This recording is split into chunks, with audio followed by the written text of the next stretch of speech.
ugenini, watu wakampenda kwa sababu alikuwa na pesa. Sema haleluya.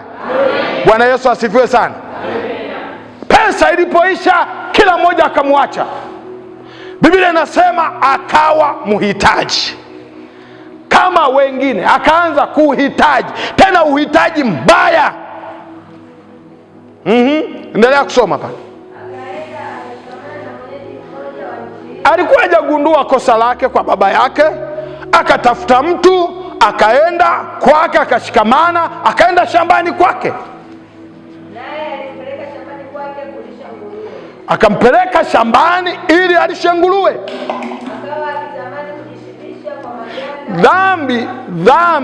Dhambi ni mbaya usipoitubia kweli kweli. Dhambi ni mbaya. Biblia inasema huyu mtu alipokuwa kule akatamani kula chakula ambacho nguruwe wamesaza.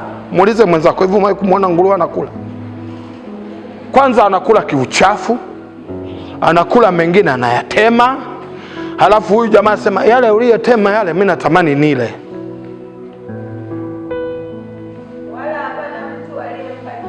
Halafu hakuna mtu aliyempa kitu. Jambo la muhimu akazingatia kwamba nina dhambi, nimekosa. Akasema ni watumishi wangapi wako kwa baba yangu wanakula chakula, wanasaza. Mimi niko hapa natamani kula chakula masazo ya nguruwe, mimi ndo niwe nakula. Hebu fikiri haya mambo yalikuwa ya ajabu sana. Huyu mtu amepotea kweli kweli. Watu wakipotea dhambini wamepotea kweli kweli. Jamani, amina. Ashukuriwe Mungu. Mungu alimshushia roho ya toba. Haleluya. Jamani, Bwana Yesu asifiwe sana. Akamshushia roho ya toba, akaamua kufanya maombi ya toba. Sikiliza maombi ya toba anayoyafanya pale. Mimi nikiondoka nitakwenda kwa baba yangu. Nitamwambia Baba, nimekosa juu ya mbingu na mbele zako. Kwanza mimi ninanyenyekea, najishusha, sistahili kuitwa mwana wako. Nifanye kama mmoja wa watumishi wako. Mhubiri ni mimi peke yangu, asiwepo mhubiri mwingine huko. Akaondoka akaenda kwa baba yake. Alipokuwa mbali sana, uzuri wa Mungu anaona hata kama ukiwa mbali. Sema haleluya. Bwana Yesu asifiwe sana. Mungu baba yake akamuona akiwa mbali, halafu akamwonea huruma, akaenda mbio. Baba ni wa rehema, baba ni wa huruma. Akaenda mbio, akamwangukia shingoni akambusu. Yule mtoto akaanza kuomba, akamwambia Baba, nimekosa juu ya mbingu na mbele zako. Sistahili tena kuitwa mwana wako, nimekosa mimi. Baba akaguswa, akawaambia watumishi wake, jamani, mtoto wangu huyu mavazi yenyewe yamechoka na mavazi ya kishetani. Tupa mbali, leta vazi lililo bora, vazi la wokovu. Bwana ametupa vazi la wokovu, sisi ni watoto wake. Jamani, amina. Haleluya. Maana ya kuleta vazi lililo bora ni vazi tulilovaa. Tumeokoka, tuna vazi la Yesu. Jamani, amina. Mkamvishe, halafu leteni na pete, leteni na kiatu miguuni, leteni na sadaka mzuri. Jamani, Bwana Yesu asifiwe sana. Pete maana yake ni kibali, kwamba amerudi. Yeye anasema hastahili, lakini baba yake amemkubali kwamba sasa nakuvisha pete. Pete inaonyesha alama ya kukubalika. Ndio maana wachumba wakijaga hapa tunawavalisha, wanavalishana pete kwamba nimekukubali. Mkifunga ndoa tunawavalisha nini? Pete. Na wakivaaga pete, hata akiwepo kwenye mtandao anapenda kuonyesha ile pete yake. Wewe waone wengi waliopoteza uchumba, akianza kuhojiwa anaweka mkono hivi kwamba mwenzako, mimi pamoja na hayo nimekubaliwa. Sasa afadhali ukubaliwe na huyu ukubaliwe na Mungu kuliko na huyu mwanadamu anaweza kukugeuka. Mungu maana yake ni nini? Kwamba Mungu amemkubali. Jamani, haleluya! Ametubu kweli kweli. Amesema, Baba, mimi nilichukua mali zako na nikachukua sehemu yangu, nikaondoka kwenye ufalme wako, nimerudi. Sasa kurudi huku sina sifa ya kuitwa mimi mtoto wako, kwa sababu kila kitu nilishachukua. Nifanye tu niwe miongoni mwa watumishi, nifanye kazi, unitume shambani ili nipate chakula. Baba yake akasema, hapana, hii ni damu yangu. Jamani, haleluya! Mungu ametuumba, shetani hana nafasi yoyote. Jamani, amina.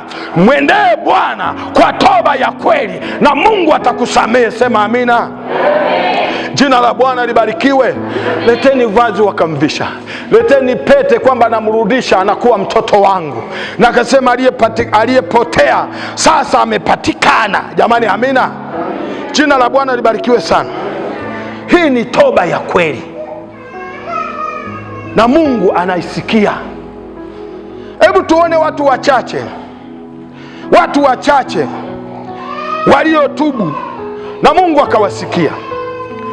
Mtu wa kwanza, Hezekia. Mwambie Hezekia. Jamani, Bwana Yesu asifiwe sana. Hezekia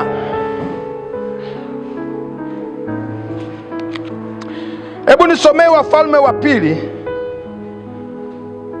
sura ile ya 20 na mstari wa 18.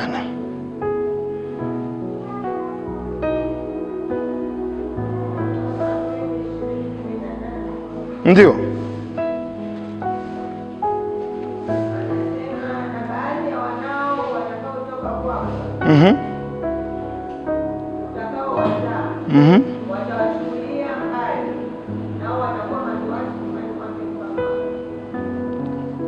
Nisomee Isaya 38 mstari wa kwanza na wa pili.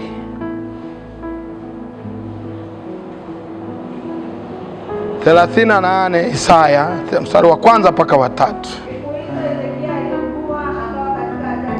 Hezekia akaugua akawa katika hatari ya kufa.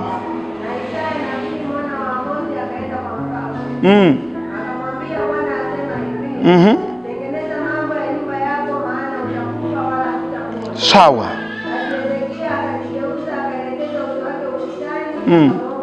Sawa.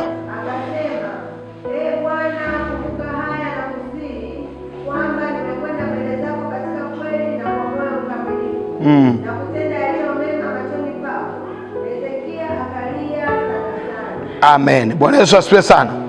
Biblia inaonyesha kwamba Hezekia akalia sana sana, akaugeuza uso wake, akalia mbele za Bwana, akamwambia Bwana, nimekukosea. Na Mungu akamsikia na Mungu akamsamehe. Jamani, haleluya!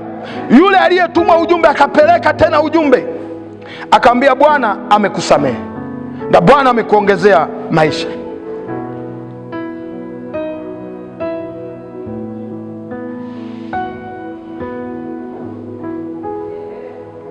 Basi Bwana Yesu asifiwe sana. Kwa ajili ya muda, hebu nisomee Mambo ya Nyakati wa Pili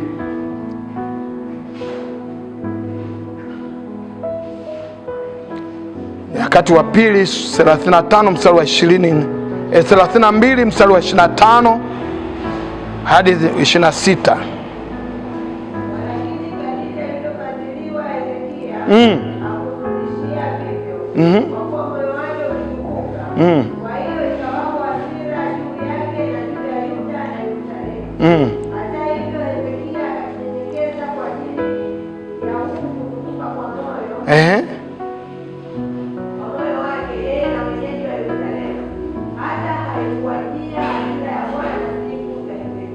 Hezekia alinyenyekea. Bwana Yesu asifiwe sana. Hezekia alifanya nini? Alinyenyekea. Sasa siku za leo watu, unyenyekevu umeondoka. Amefanya kosa, ukimwita ofisini anataka na shahidi. Bwana Yesu asifiwe sana. Anataka na nini? Nani aliniona? Nilikuwa nafanya dhambi, nani aliniona? Waje wasutane, wakati moyo wako Mungu anauona. Haleluya. Moja ya watu waliotubu, Hezekia, na Mungu alimsikia, na Mungu akamsamehe, na Mungu akambadilisha, na Mungu hakuipa taifa adhabu kwa sababu ya moyo wa Hezekia kushuka. Moyo ukishuka unaponya kizazi chako. Haleluya. Moyo ukishuka unaponya maisha yako. Omba kwa kunyenyekea. Amen. Jina la Bwana libarikiwe sana. Mtu mwingine ni Manase. Kati ya mfalme muovu ni Manase, lakini Mungu alimsamehe. Haleluya. Manase alikuwa mfalme muovu, kati ya wafalme waovu alikuwa ni Manase. Labda tusome tuangalie uovu wake. Jina la Bwana libarikiwe sana. 21 Wafalme wa pili mstari wa kwanza na wa tatu.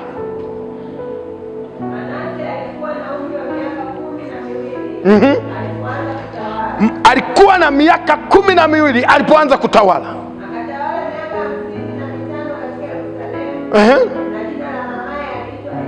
Sawa.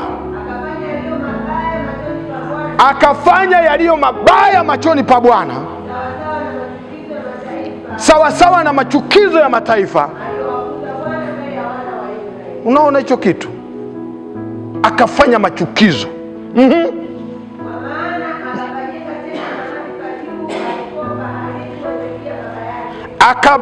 Akapafanya pale mahali pa juu pa baba yake Hezekia.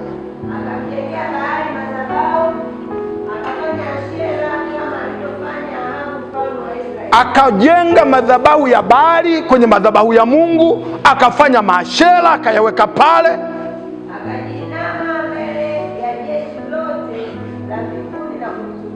Akainama mbele ya jeshi lote, yani yale miungu yale ya ashera na miungu ya Baali akaiweka kwenye madhabahu ya Bwana. Mungu alikataa.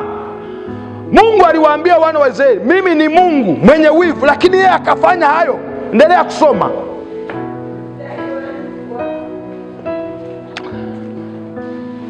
Nenda mstari wa 4 mpaka na wa 5.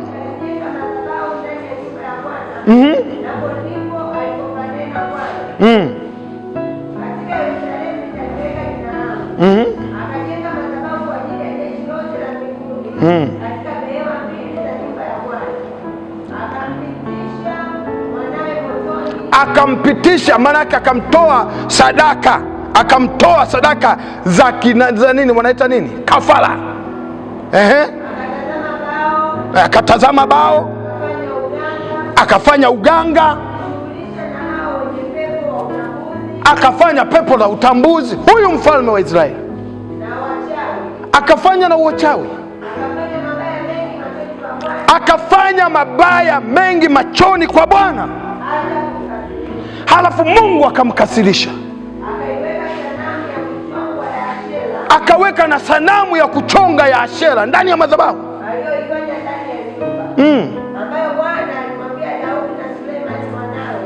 Alimwambia Daudi na Sulemani mwanawe,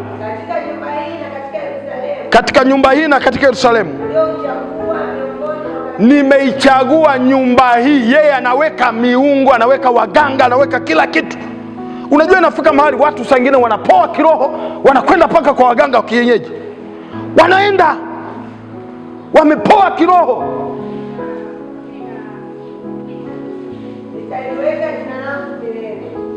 Mungu anataka watu wake wawe salama. Inafika mahali watu wanarahisisha vitu, wanaondoka kwenye mfumo wa kiroho, na saa nyingine wanaweza kuwa kanisani. Jamani, haleluya! Jamani, Bwana Yesu asifiwe sana. Jaribu lisikuporomoshe ukamwacha Mungu. Turudi kwa Mungu aliye hai. Manase anajaribiwa, anafanya vitu vya ajabu, anamtoa mtoto wake kafara. anamchukiza Mungu. Lakini uzuri wa Mungu, alipogundua makosa yake, Mungu alimsamehe. Jamani, haleluya! Mungu alifanya nini? Alimsamehe.